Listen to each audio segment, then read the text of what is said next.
Hi mga Kamars! Welcome back again to my channel! Yes, I'm back! Nagbabalik na naman si Kamars!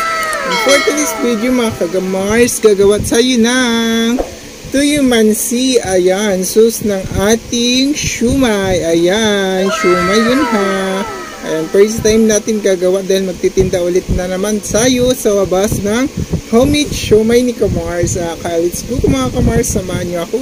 Let's go!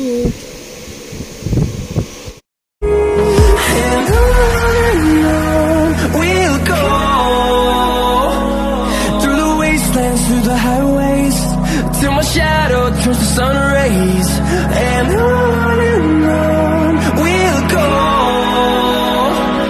through the wastelands, through the highways, and on we'll go.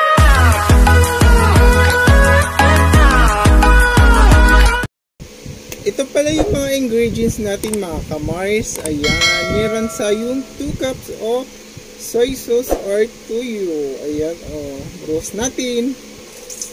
Ayan, hindi ko na pinakita sa inyo paano pagtakal sa 2 cups ng soy sauce. Then, meron tayong 1 cups of brown sugar. Ayan. Taktak. Then, meron tayong 2 tablespoons of pamintang durog. Ayan. Tapos, ayan. Lilipat ng hangin. At siyempre, meron tayong 6 cup of water. Ayan. Buhos. Ayan. Kita nyo naman mga kasisimars. Gagawa tayo ng tuyumansi. Tapos meron tayong magic sarap. Ayan, dalawang pack kasi madami yung ginawa nating tuyumansi. Sana all. Budbud na natin mga kasisimars. The magic sarap always nagpapasarap ng buhay. Sana all. So, ayan. Then, i-mix natin.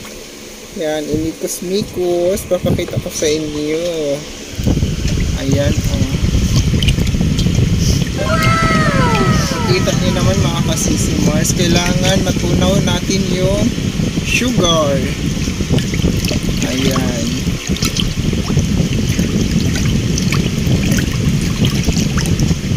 Oh my God.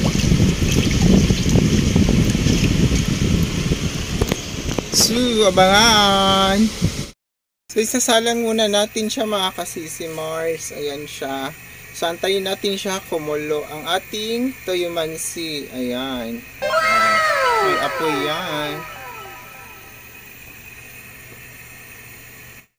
A few moments later. Ayan, pakulo ng ating pinakuloang tuyo na may water, asukal. Ayan, ating magiging tuyumansi. Ayan. Malapit na siya mga kasisimars. Salamat sa pag-uban and God bless po. Dito na siya mga kasisimars. Yan pala, namigin natin yung konti. Tapos ilagay na natin yung ating pinigang kalamansi.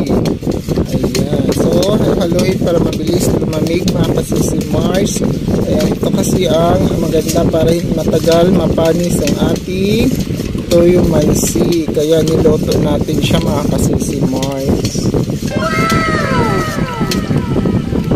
Ganyan lang ang paggawa ng tuyumansi para sa ating homemade shumay ni Kamars. So, masarap na yan mamaya mga kasisilab pag ilalagay na natin ang ating kalamansi juice. So, ibuhos na natin ang ating kalamansi juice. Ayan, kung may nakita kayong itim, sa toyo yan kanina. Ayan, ibuhos. Ayan. Sana all. Tapos mix natin siya ulit mga kasisimars. Ayan, na-mix na natin. Ayan, dahil ginagawa natin to, pwede rin kasi bubukod natin to at pwede natin pag naubos, may backup na tayong tuyumansi. Ayan. Diba? Thank you and God bless mga kamars. Shout out kay Charlie Rian. Sana all. Tamad na bata. Adik sa cellphone. So yun lang muna mga kasisi Mars ang ating paggawa ng homemade toyo mansi para sa ating shumai ni Kamars. Ayan. So, salamat sa pagsama at bago ka pa lang kasi sa channel, please don't forget to subscribe mga Kamars at pindutin na lang din ang ating notification bell para magiging update po kayo sa mga upload nating mga bagong mga video. Kaya salamat sa pagsama always mga kasisi Mars. Love you and I hope so may natutunan na naman kayong bagong kaalaman ni Kasisi Mars. Yan, bye-bye. See you next time. Love you all. Bye-bye.